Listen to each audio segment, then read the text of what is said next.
Hi, Bashar. And a you good day. Okay, so the last speaker actually was really, I'm, I have spent the last 7 years changing or transitioning into a different uh, life or avocation as well as vocation. How exciting. It has been exciting, and I'm working with people that are suffering through what he's been suffering through. All right. Because I too was led there on a couple of different ways, but mine was my cognition. All right. Maybe the two of you need to have a conversation by yourselves. We might. All right. So my question, I have two questions. As I'm building my new business, consulting people around nutrition, lifestyle choices, Yes. and such. Now, I've been studying really hard, and because I feel Does like it hurt? It does. It hurts tremendously. Can you be studying in a different way that's more exciting for you? Well, that's not the thing. Oh. Maybe I'll get to the point, and then you can say maybe I'm studying too hard. Well, all right. So what's been happening to me, one is that as I transition, my business feels like it's really herky-jerky, slow to get really moving. And I keep thinking, well, I've been very aware of how I manifest for 25 years. And Yes. when I really want something, it just, boom, it comes into my life. It's not about what you want. It's about what you need. Okay. And that's where you're getting confused. Well, can I finish this real quick, and then you can... I suppose you can. Okay, thank you. Okay, so I have one-to-one sessions with people, and I talk about their health history, and then I work with the information that comes to me, and I determine, or maybe they have a determination of what's going on. But what ends up happening is at certain points, I will absolutely not be able to draw upon words. I will, and it has really affected my confidence. Like words, I mean, I was talking to somebody about celiac disease, and I couldn't think of the word celiac. I couldn't even think of the word gluten. And I was like, I get in those moments just stunned, like they're gonna think I'm an idiot. Like I shouldn't even be here. And so my question isn't so much, is it that I have a block, or I think I have a block, or is it two that okay, I've got to back up just a little bit more for one thing. I've had 3 head injuries when I was younger, and I've also had about 4 or 5 spinal injuries from being pretty rough. How exciting. It was exciting. But the thing is, I'm wondering, am I having physical things that are starting to present themselves? Hello? I'm listening. Okay. I'm fascinated. Okay. So, tell me about your fascination about what's going on for me. Oh, now you want me to answer you? Please. Do you realize I already gave you the answer? I knew you were going to say that, but I just had to hear you say it. All right. You're studying incorrectly for you. And that's why you're not knowing what you need to know when you need to know it. So when you find a way to learn what you need to learn in a way that is more enjoyable and exciting for you, you will know everything you need to know when you need to know it. You're pushing yourself in a way that simply doesn't work for you. So stop doing it the way someone else would do it, and start learning what you need to learn the way that you really would prefer to do it. Use your imagination and find or create more imaginative, creative, and exciting ways to learn what it is that you actually need to learn. And then, because you're making different kinds of associations in your brain through having a different experience of learning those things, in a sense, they will stick. You'll know what you need to know because you'll have different associations to the information than the associations you're making now, which don't work for the way in which you actually best absorb information based on the ways you're changing in life. So are you saying, I mean, in these moments when I'm completely drawing a blank on words that I know, that I've been over, you're saying those two are correlated? Yes. Because when you force yourself to learn things in a way that doesn't work for you, one of the side effects is forgetting what you already know. That's what happens. You are not using the right technique, and therefore the whole thing is starting to go blank. To illustrate to you that you're not using the technique that's correct for you. So it will erase more and more and more until you actually start using the technique that is actually more exciting for you to absorb what you need. Then you'll know what you need to know. So, in what are... Well, what way are you doing now? What way are you studying now? Well, right now, my wife and I have we're putting together a program, so a modular program using the internet, and we're basically creating it as we go. So it's like, basically we talk to each other, what are you going to be talking about? I tell her, my wife, what I'm going to be talking about, and she says, okay, then what we need to write about this, whatever this is, and then I just go in and I start free-flowing with my writing of how I understand it, and then we hand it back and forth. Yes. And revise it with each other, and then... May I ask you a question? You just did. Thank you. You actually learned something. There is hope for you yet. Is that the way you actually would prefer to go about doing it? Is that the most exciting way you could be doing it for you? Okay, so that's one of the other way I learn is that I've been in a deep dive with some major teachers, and their way is completely different. They present, I listen, and I listen again, and I listen again, and I listen again. But the way we're actually doing it does help me because it makes me think and draw upon... All right, good start. Is it enough? Is there some other thing you would like to add, some other way you would like to go about it that would make it even more exciting? Maybe more interactive, more associative? What really excites me is when I talk in front of, I went and I gave a couple presentations at a local high school, and that really excited me. And I want to be more speaking. All right. So your intuition may be guiding you. So here's another question. When you speak that way, do you forget things? No, my passion takes over and it just Stop. comes out. Then you have your answer. Okay. When you come from that energy, you don't forget. You know what you need to know. That's the energy to come from in all of the ways in which you transmit that information. I knew that. Did you? No, I did, but I wanted to hear you say it. All right, well, I knew you knew that, and I knew you wanted to hear me say it. So now we have both accomplished exactly what we each set out to do. Congratulations to both of us. Thank you. Can I ask you one more thing? After this?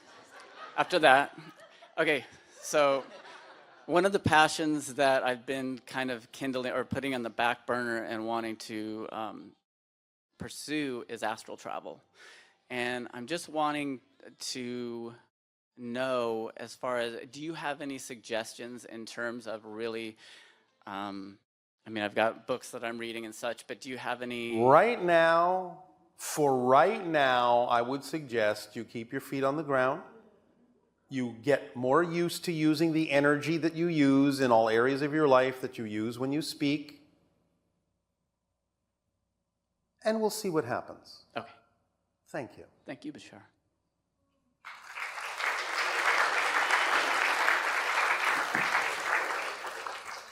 Hello, Tadeo.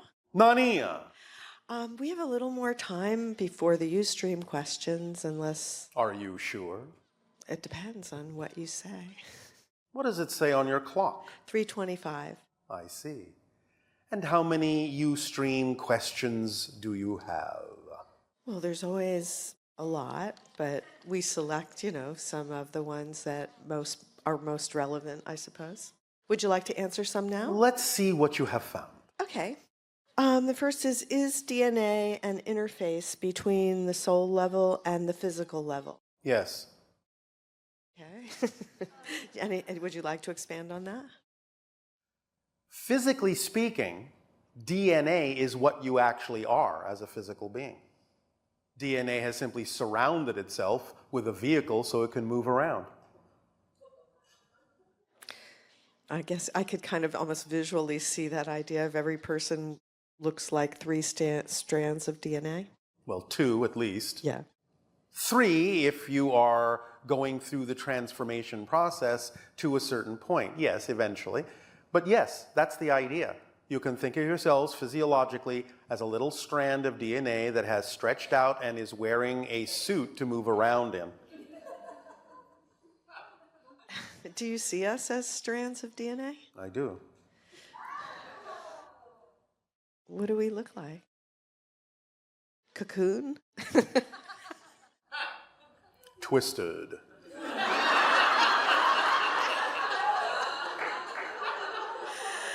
Okay, next question.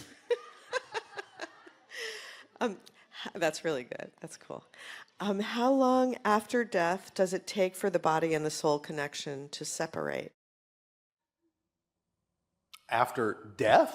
Well, in other words, you know how 1 minute there's a body and it's ingested with life, and then all of a sudden it's like dead. Well, that would be the moment then, wouldn't it? By definition.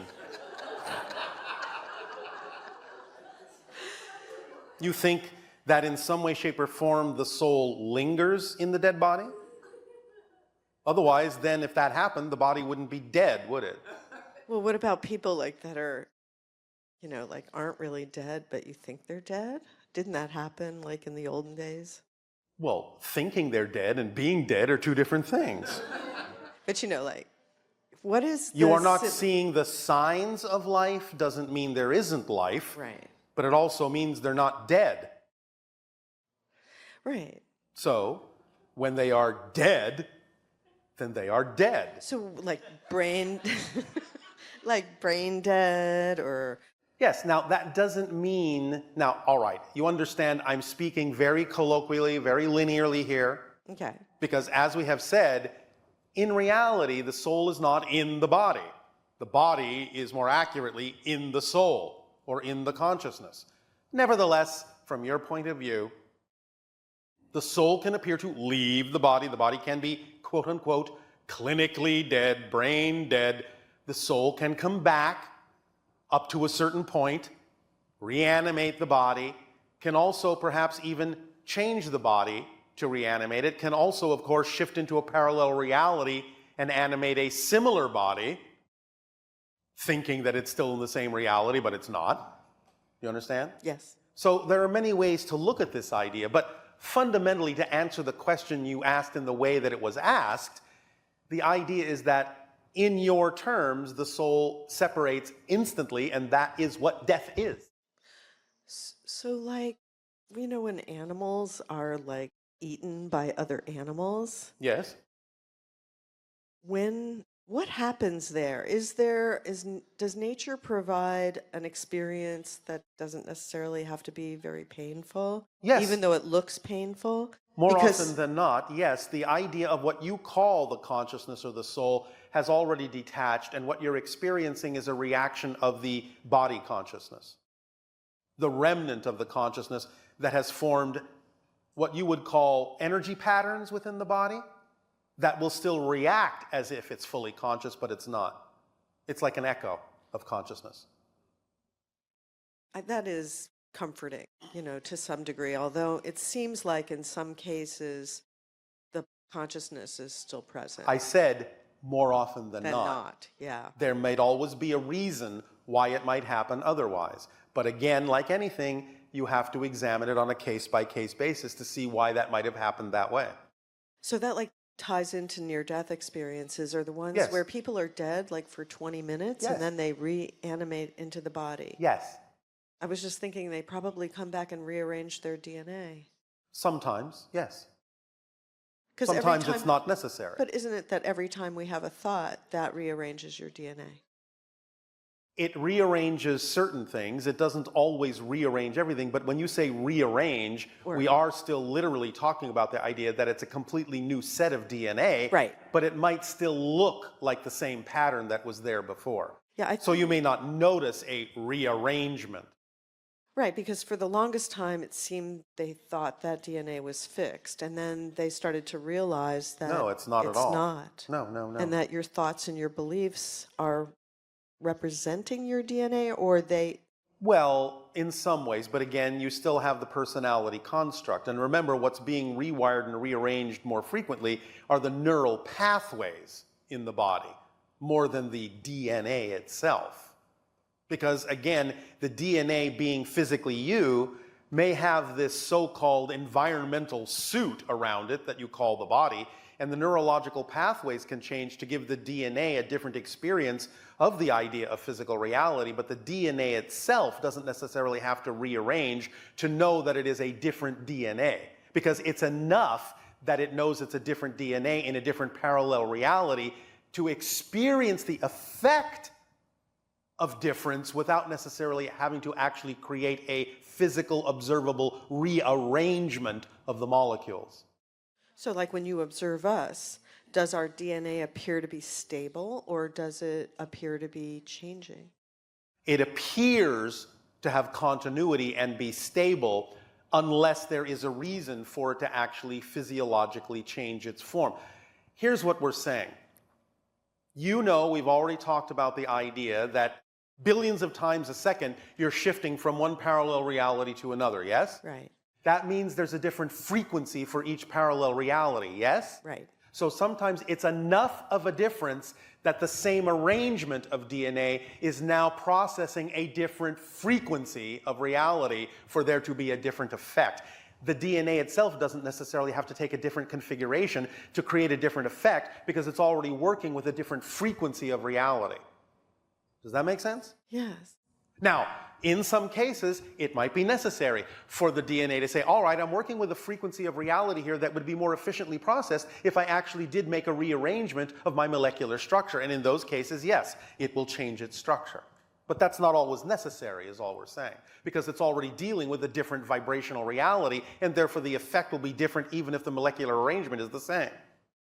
Yeah, so now I see there are multiple aspects to the idea of the DNA's expression here based on your belief system. Because remember, the DNA is experiencing more directly the multidimensional nature of your existence. Okay, so thank you. Yeah. So the next question is, if you're focusing on manifesting something in particular, isn't that already an expectation? Yes. How do you separate this? How By do you have not no insisting on it. You can use it, as we have said, like visualization, as a symbol that represents an outcome that has the appropriate energy state, but insisting on the configuration of the symbol is what blocks what really might need to be there.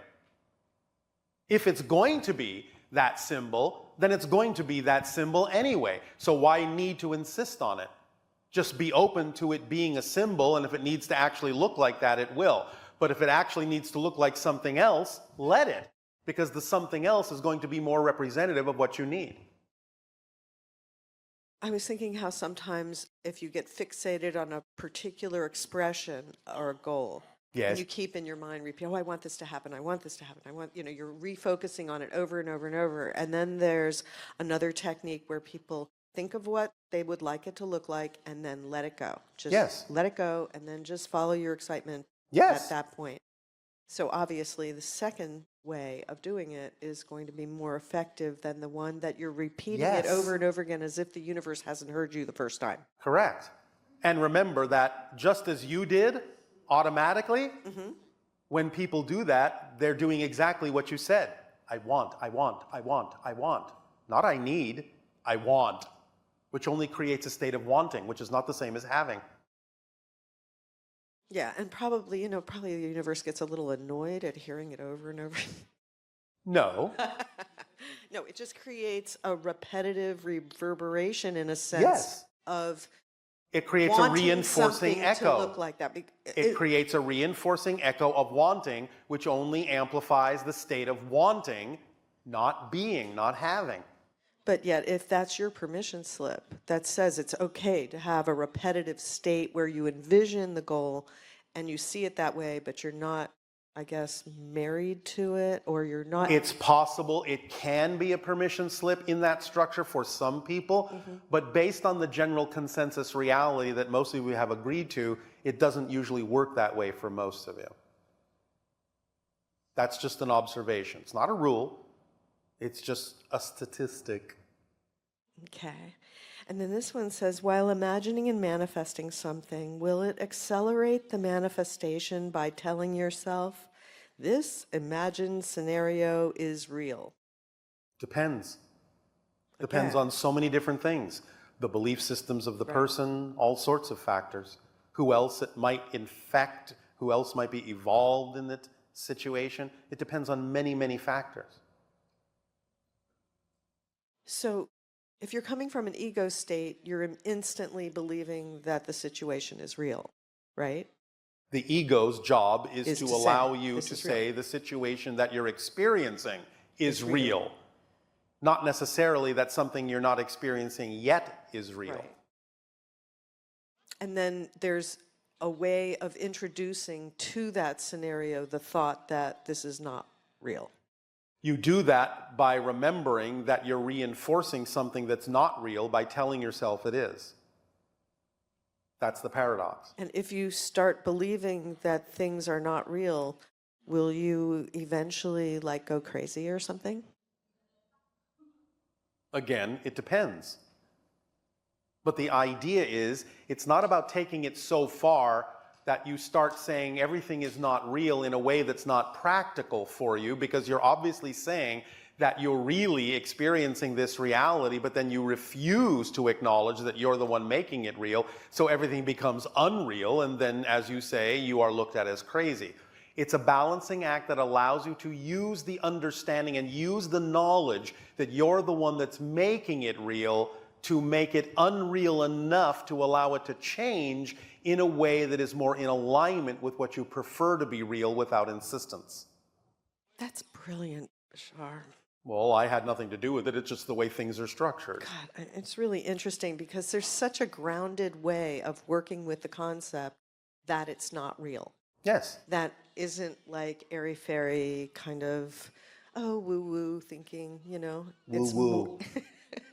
it's more grounded in Yes. the sense that you realize the mechanism If is you're such. going to choose to have a physical experience, then all of the higher level knowledge and information, in order to truly be experienced in the most profound way, has to be, by definition, grounded. And that's definitely one of the things we so appreciate about the information you share is that it is so grounded. Yes. And it Because doesn't. that gives you something to work with in your own terms of physicalness. We translate these concepts into literal tools, into the instruction manual, so that all you need to do is follow the instructions. You all know how to do that. It's that simple. The one belief system that gets in the way for most of you is not understanding that what we're saying is literal, that you think it's not that simple. Therefore, you compound the resistance with all sorts of other belief systems that say it's got to be more complicated than that. There must be something else he's leaving out. Nope. The instruction manual is the instruction manual. It covers everything. It's complete. It's that simple. But you have to be precise in your understanding of how you use it. Because the smallest difference will make the biggest difference in how you experience it. Yes? Yes, because it's always a fine-tuning process. Yes. And you just become a more and more refined Yes. being Yes. as you let go of That's negative the belief idea. after negative Letting go belief. of negative beliefs and then letting go of things that are no longer relevant for you until you streamline yourself down to have a vibrational frequency that is your true vibrational frequency, which is most aligned with the vibrational frequency of the reflection of existence that you are. And then you're one-on-one with existence. Yes? Yes, so when we're connecting with the gamma level, which Yes. you are coming from, in a Well, sense. and epsilon for Right. us. Right, so you're gamma plus, right? We are gamma plus.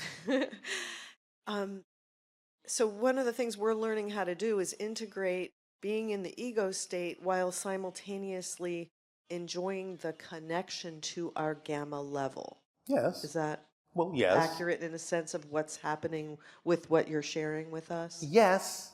That's at least one way to express it. Because on the gamma level, you know that it's not real. And yet on the ego level, you know that you believe that it is real. Yes. Because But you you're know the making that experience. mechanism transparent for yourself so that you can use it in a conscious way.